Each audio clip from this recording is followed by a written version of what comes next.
It's been a good year so far for the stock markets, especially the S&P 500. It's chalked up gains in 5 of the 6 trading days so far this year. But that doesn't mean now is the time to change up anything major with your stock portfolio. We're joined by our money expert, Marty of Private Wealth Advisors. Marty, good morning. Good morning. Before we talk to people's personal finances, let's talk about the great start to 2011 for traders. How about that? Yeah. Like I said, 5 out of 6 days, although 6 days does not make a year just yet. No, but we'll take any gain we will. we can You know, get. I think, Zara, my observation would be, last year I kept telling you every week that stocks are cheap relative to earnings and so on.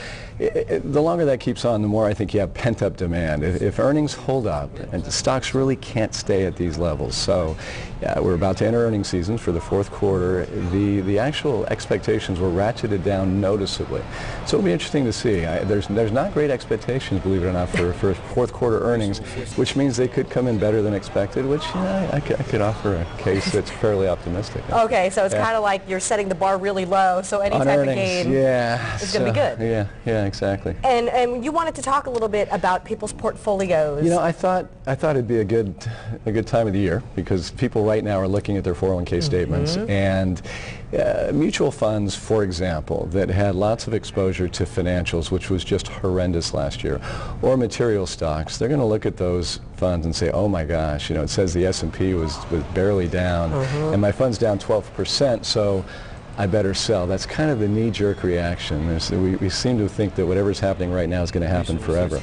Now, again, like I said, 6 days does not a year make. Guess what 2 sectors are 3 times better than the overall market so far this year: financials and materials. And it's just, stocks are like anything else. When they're on sale, if the fundamentals haven't completely broken down, that's where opportunities lie. Now, the fund managers, the people that you hire when you buy your mutual fund, their job is to actually be in the right places, and they're not always right on a one-year basis.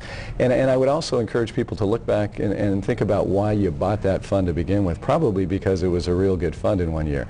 If they're doing their job, they're not thinking, what can I buy this year to make me money this year, make my investors money this year. It's what can I buy to make my investors money over the next few years. So I'm going to buy those value stocks, and those values, as I don't think the stock market last year fully reflected where earnings suggested it should trade. Same thing for individual sectors. So my message is, be very careful before you chase results, chase returns one way or the other. And you always say it's a good idea to kind of diversify where your money's going into. Maybe some that are a little higher risk, others that are more stable. And unless you're retiring tomorrow, you shouldn't really worry too much, right? I think you want to, when you own your investment, your stock funds, the funds that are in the market, you're actually owning stuff, and that's how you make money long term. You own assets. When you put the money in the money market account or the bond fund, essentially you are lending money to someone. They're going out and investing that money and earning something on it. But I like what you just said. It's really your time horizon that matters, because if you have a long time horizon, you can weather the